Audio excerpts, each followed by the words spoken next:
लगे रहो युवराज सिंह यादव, भारत माता की।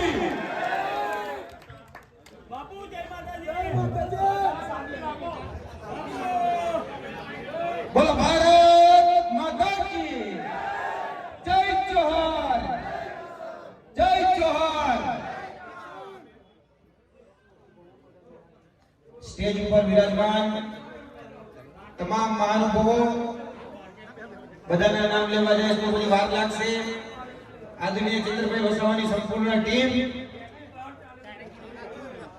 આજે તમારા સમક્ષ એક વાત લઈને આવી છે અને એ વાત છે ગુજરાત જોડો। શા માટે ગુજરાત જોડો? કેમ કે અંગ્રેજોની જે સીધી લીટીના જે વારસદારો છે એ અંગ્રેજોની સીધી લીટીના વારસદારોએ જે ભાગલા પાડોને રાજ કરવાની જે નીતિ હતી એ ભાગલા પાડોને રાજ કરવાની નીતિ વર્તમાનમાં જ્યારે લોકશાહીની સ્થાપના થઈ ત્યારે એનું એક લેટેસ્ટ વર્ઝન લઈને આવ્યા છે। જે મોબાઈલની અંદર નવું વર્ઝન આવે એમ ભરમાવો, ભટકાવો અને ભડકાવો એ નવી રાજનીતિ લઈને આવ્યા છે। એ બધી જગ્યાએ તોડવાની વાત કરે છે, અલગ અલગ સમાજોની અંદર વેચવાની વાત કરે છે। ત્યારે અમે તમારી સમક્ષ ગુજરાત જોડો એટલે કે જે ભાગલા છે એ જ્ઞાતિ, જાતિ, ધર્મ ના અલગ અલગ જે વાળાઓ છે એ વાળાઓ મૂકી અને આપણે બધા એક થઈએ એના માટે આજે આ સંપૂર્ણ ટીમ એ તમારા સમક્ષ આવી છે। આ ટીમ તમને એક સંદેશ આપવા માટે આવી છે કે તમે જોયું હશે કે દેશના પ્રધાનમંત્રી ગુજરાતના પનોતા પુત્ર એને ડેડિયાપાડા આવી અને જનસભા કરવી પડે છે। જોયું છે ને ગઈકાલે ભગવાન બિરસા મુંડાની 150મી જન્મ જયંતિ હતી અને ભગવાન બિરસા મુંડાની 150મી જન્મ જયંતિએ એને ડેડિયાપાડા આવી અને ત્યાં એ જન્મોત્સવ ઉજવવો પડે છે। એ તાકાત શેની છે? તો એ તાકાત એ એકતાની છે, તાકાત એ સંગઠનની છે। આ તાકાત આપણે બધાએ ઓળખવાની જરૂર છે। આજે જ્યારે સંખેડાની ભૂમિ પર ઊભા છીએ ત્યારે સંખેડાના જે પ્રાણ પ્રશ્નો છે આ સંખેડાની અંદર હમણાં મને યુવાનો મળવા માટે આવ્યા હતા। થોડા સમય પહેલા, અડધી કલાક પહેલા એ યુવાનો મને વાત કરતા હતા કે સાહેબ રોજ અહીંયા અમારે ભણવા માટે આવું છે પણ અમારે બસની સુવિધા નથી। આ લડાઈ આપણે જે લડવાની છે એ આપણે ગુજરાતના યુવાનો માટે લડાઈ લડવાની છે। હમણાં જોવા જઈએ તો અહીંના જે રબર સ્ટેમ્પ ધારાસભ્ય અભયસિંહભાઈ તડવી એ રબર સ્ટેમ્પ ધારાસભ્ય એવું કહેતા હતા કે ચેતરભાઈ વસાવા એ ગેરમાર્ગે દોરે છે। એ ભાઈ કોઈને ગેરમાર્ગે દોર્યા અત્યાર સુધી? અને તમે ભાઈ ગેરમાર્ગે દોરાઈ જાવ એવા છો નહીં ને? પણ અભયસિંહભાઈને એવું લાગે છે કે તમને બધાને ચેતરભાઈ ગેરમાર્ગે દોરે છે।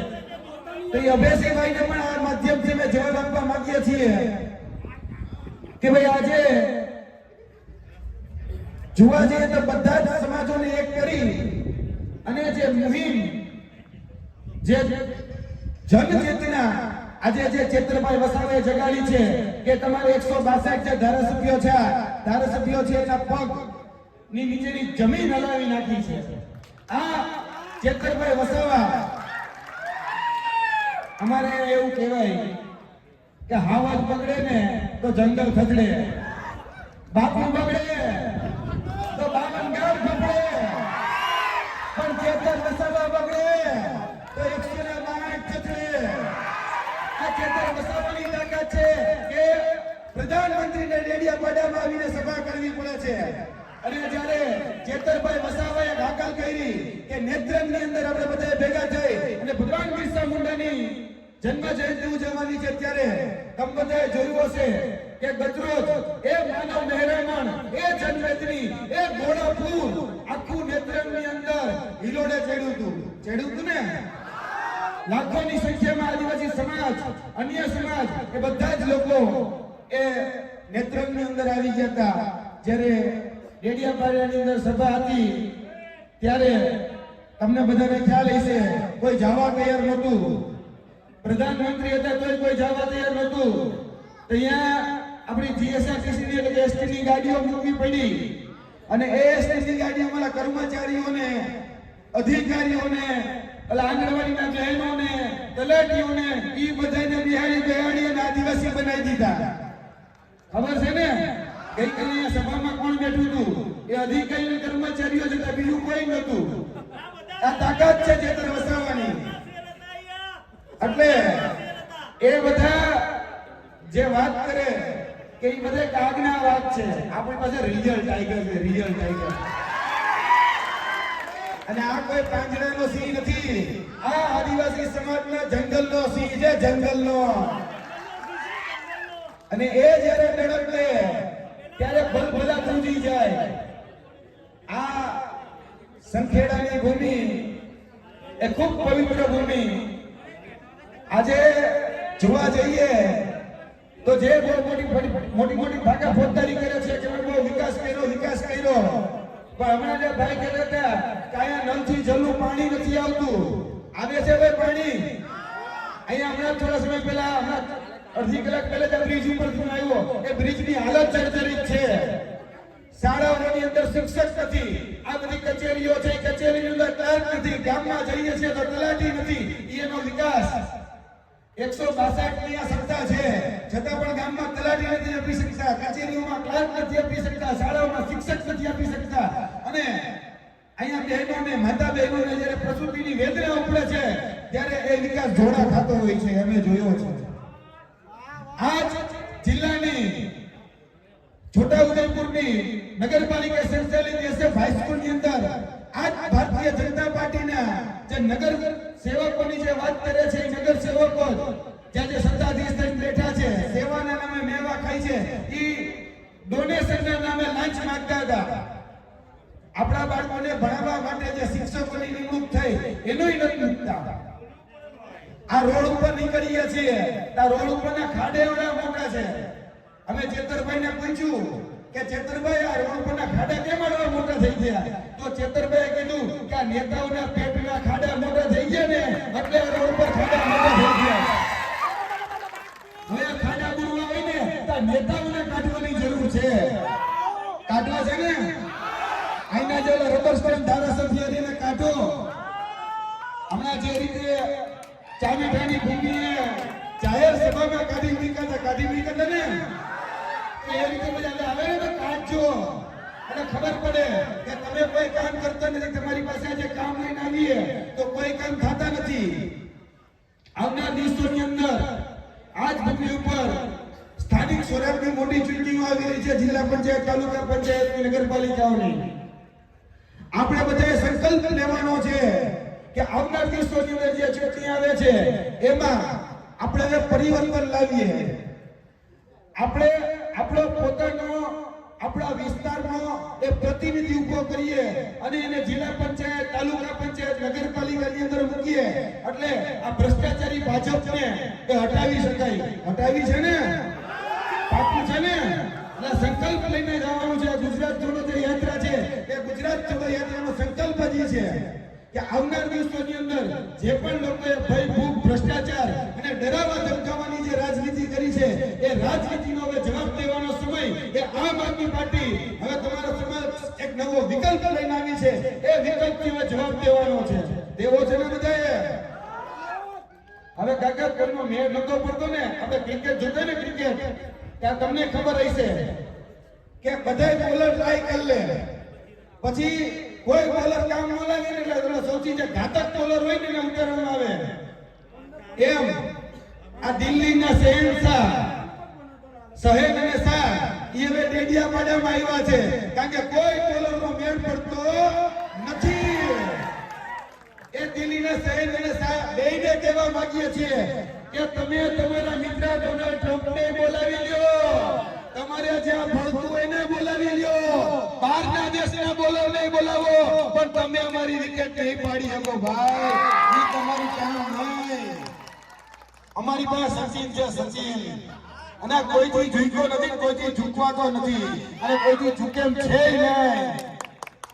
આ આપણે બધા જ જાણીએ છીએ કે હવે અને અહીંયા ઘણા બધા મારા ક્ષત્રિય સમાજના ભાઈઓ પણ છે, હમણાં જ મને મળવા આવ્યા હતા. એ બધા જ એમને પણ હું કહેવા માંગુ છું, એ બારૈયા સમાજ હોય, ડોડિયા સમાજ હોય, બધાને હું કહેવા માંગુ છું કે આપણે બધા હવે એક થઈ જવાની જરૂર છે. આદિવાસી સમાજ અને ક્ષત્રિય સમાજ જે રીતે મહારાણા પ્રતાપની જે રીતે લડાઈઓ લડાતી હતી ને, એ રીતે આપણે બધા એક થઈને લડાઈ લડવાનો સમય આવી ગયો છે. અને આદિવાસી સમાજમાંથી તો ધડો લેવાની જરૂર છે ક્ષત્રિય સમાજે. કારણ કે જ્યારે સમાજની વાત આવે ત્યારે એ એકતા અને અખંડિતતા એ હંમેશા અકબંધ રાખે છે આદિવાસી સમાજ. ગતરોજ પણ તમે એનું દ્રશ્ય જોઈ ચૂક્યા છો. ગતરોજ જ્યારે નેત્રંગની અંદર જનસભાનું આયોજન થયું ત્યારે નેત્રંગની અંદર પણ એ મહાજનવેદની ભલે સામે ગમે એવડો મોટો ખેરખા હોય, પ્રધાનમંત્રી હોય, તો પણ એ બધા એક છત્ર છાયે ભેગા થઈ ગયા હતા, હાકલે ભેગા થઈ ગયા હતા. તો આપણે બધાએ પણ હવે ભેગા થઈ જવાની જરૂર છે. બાકી યાદ રાખજો, હમણાં જ મંત્રીમંડળનું વિસ્તરણ થયું. મંત્રીમંડળનું હમણાં જ વિસ્તરણ થયું ને ભાઈ. આ વિસ્તારમાંથી કોને કેબિનેટ કક્ષાના મંત્રી બનાવવામાં આવ્યા? અહીંયાથી કોઈને છોટાઉદેપુરમાંથી કોઈને બનાવવામાં આવ્યા? આટલા ધારાસભ્ય આપણે આપ્યા તો કોઈને કેબિનેટ કક્ષાનો દરજ્જો આપ્યો? રાજ્ય કક્ષાનો આપ્યો? એમ અહીંયા ક્ષત્રિય સમાજ એને કહેવા માંગુ છું કે ભાઈ એક સમય હતો કે કેબિનેટ કક્ષામાં આપણી શોભાઓ હતી, આજે એ નથી. એટલે આ સમાજે અત્યારના મંત્રીમંડળ વિસ્તરણ જે થયું ને એમાંથી ને ધોળો લેવાની જરૂર છે. કાંકરી કાઢવાનું કામ આ ભારતીય કરતા પાર્ટીએ કર્યું છે. આ ભારતીય કરતા પાર્ટીને ઓળખો, જે ખેડૂતો સાથે જે અત્યાચાર અને અન્યાય કરી રહી છે. હમણાં થોડા સમય પહેલા તમે જોયું હશે, બોટાદની ભૂમિ ઉપર ખેડૂતો સાથે કડદો કરવા માંગતો હતો અને એ કડદાની વિરુદ્ધમાં અમારા આમ આદમી પાર્ટીના રાજુભાઈ કરપડા, પ્રવીણભાઈ રામ, રાજુભાઈ બોરકતરિયા એ બધા જ લોકો લડાઈ લડતા હતા. ત્યારે એ હળદરની જે ઘટના બની, હળદરની ઘટનામાં એમને લોકોને જેલમાં પૂરવામાં આવ્યા.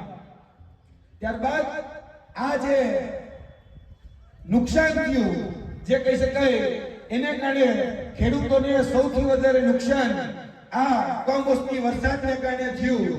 તો એ કમોસમી વરસાદનું વળતર એમાં અમને બહુ મોટું પેકેજ આપશે, રાહત પેકેજ આપશે, પણ આપ્યું પડીકું. એ પેકેજની જગ્યાએ આવડું મોટું પડીકું આપી દીધું અને કીધું જાઓ ખેડૂતોને મોજ કરો.